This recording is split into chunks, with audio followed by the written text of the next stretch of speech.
Panipat, the real story, जहां लाखों लाशें गिरी हैं, जहां के पेड़ भी रक्त रंजित इतिहास की याद दिलाते हैं।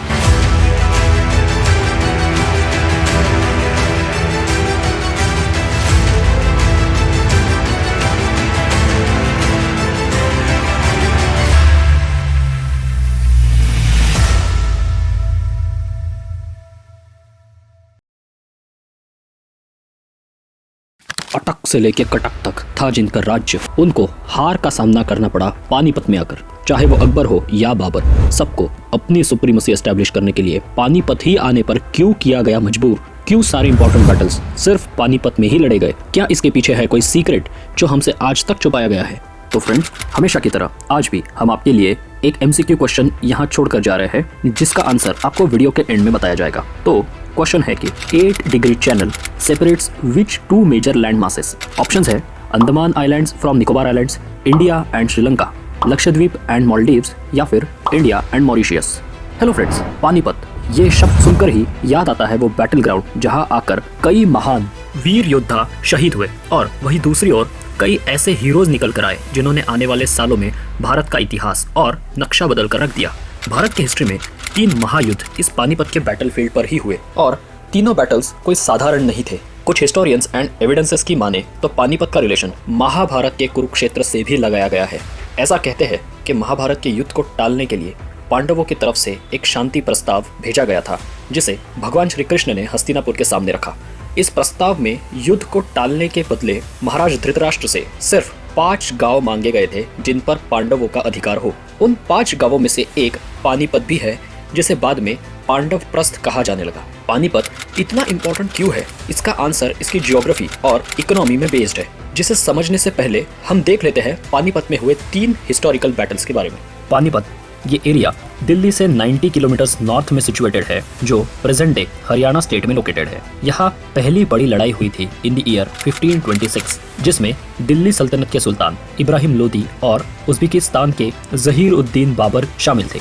इस बैटल में इब्राहिम लोदी की 40,000 की आर्मी और लगभग 1000 एलिफेंट्स के आगे बाबर की 15,000 की आर्मी, जिसमें मेनली आर्टिलरी शामिल थी। इस बैटल में बाबर की फोर्सेस ने इब्राहिम लोदी की आर्मी को अपनी न्यूमेरिकल लैकिंग के बावजूद बुरी तरह से हराया था, जिसका मेन रीजन था बाबर ने यूज की हुई टेक्निक्स। बाबर की आर्मी में मेनली कैनन्स यानी तोपें शामिल थी, और साथ ही साथ गन्स एंड गन पाउडर का यूज, जो कि भारत में इस एरा में पहली बार किया जा रहा था। बाबर के तोपों की आवाज इतनी भयानक थी कि जिसके कारण इब्राहिम लोदी के वॉर एलिफेंट्स पैनिक मोड में आ गए और उन्होंने अपनी ही आर्मी के सोल्जर्स को कुचल के रख दिया। इस बैटल ने भारत में मुगल साम्राज्य का फाउंडेशन स्टोन रखा। इसी प्रकार सेकेंड बैटल ऑफ पानीपत, जो कि बाबर के बेटे हुमायूं के डेथ के बाद उनके बेटे अकबर और सूर एम्पायर के एक टाइम पर जो प्राइम मिनिस्टर थे और बाद में जो खुद बादशाह बने, उन हेमू या जिन्हें विक्रमादित्य भी कहा जाता था, उनके बीच लड़ा गया। एक्चुअली हुमायूं की डेथ काफी ट्रेजिक और सडन थी। लाइब्रेरी की स्टेयर से फिसलकर हुमायूं की डेथ हो गई, और उस वक्त उनके बेटे अकबर की एज सिर्फ 13 साल की थी। 1556 में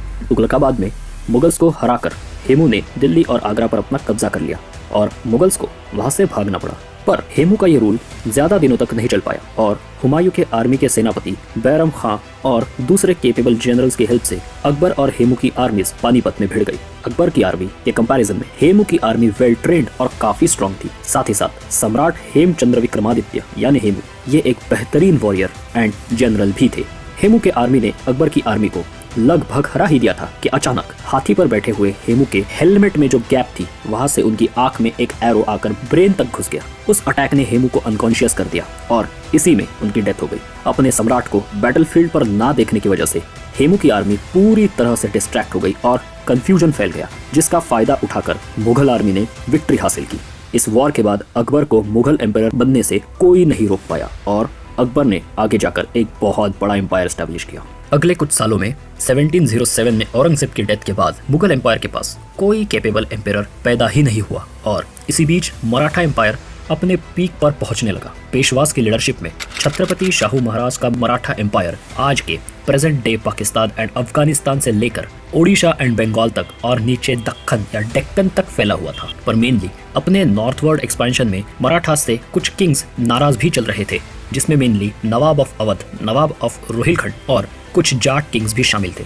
इसी पीरियड में अफगानिस्तान के किंग अहमद शाह दुर्रानी, या जिसे अहमद शाह अब्दाली भी कहा जाता है, उसने 14 जनवरी 1761 को मराठा फोर्सेस से पानीपत में अटैक किया, जिसमें कई दिनों तक ये बैटल के चलने के बाद मराठास की हार हुई और करीबन 60 से 70 हजार सोल्जर्स की बैटलफील्ड पर डेथ हुई। और वॉर हारने के अगले दिन लगभग 40,000 मराठा प्रिजनर्स को अब्दाली की फोर्सेस ने कोल्ड ब्लडेड मर्डर में तब्दील कर दिया। इस वॉर की वजह से मराठास का नॉर्दर्न इंडिया पर होल्ड थोड़ा लूज तो हो गया, जो कि अगले 10 सालों तक वैसे ही रहा, पर उसके बाद पेशवा माधवराव ने कैंपेन करके उसे फिर से हासिल भी कर लिया।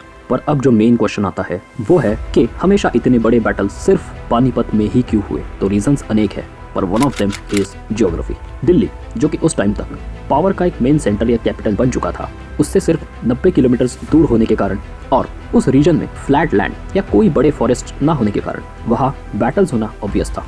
साथ ही साथ उस टाइम पर यमुना का फ्लो आज के कंपैरिजन में काफ़ी ज़्यादा था और वो पानीपत से होके गुजरती थी, जिससे वाटर का सप्लाई ये कंटिन्यूसली आर्मीज को अवेलेबल होता था। साथ ही दिल्ली से अपनी प्रॉक्सिमिटी के कारण वहाँ से मेडिकल, आर्टिलरी, फूड और बाकी सप्लाईज को मेंटेन रख पाना भी एम्पायर्स के लिए पॉसिबल होता था। वैसे ही इस रीजन में रेनफॉल भी कम होने के कारण यहाँ कोई भी बैटल को लंबे टाइम तक कंटिन्यू रख पाना ये बड़ा आसान हुआ करता था और फर्टाइल लैंड होने के कारण फूड का सप्लाई भी आसपास के रीजन से होना काफ़ी आसान था। अगर इंफ्रास्ट्रक्चरली देखें तो मौर्यास के टाइम से बनी हुई एक इम्पॉर्टेंट रोड जिसे खैबर पास के थ्रू इंडिया में एंटर करना और डीप इंटीरियर्स तक पहुंच पाना उनके लिए मुमकिन था, वो दिल्ली और पानीपत से क्लोज डिस्टेंस पर ही सिचुएटेड थी, जिसकी वजह से वहां तक सप्लाईज को लाना ये पॉसिबल हुआ करता था। और कोई भी एम्परर अपनी कैपिटल तक आर्मीज को कभी नहीं पहुंचने देते, जिससे कि सिविलियंस की जान को भी खतरा हो और पूरा एम्पायर संकट में आ जाए। तो इसीलिए भी पानीपत का दिल्ली से एक कन्वीनियंट डिस्टेंस पर होना काफी यूजफुल फैक्टर हुआ करता है। इन फैक्टर्स के बावजूद पानीपत एक मेजर बिजनेस सेंटर होने के वजह से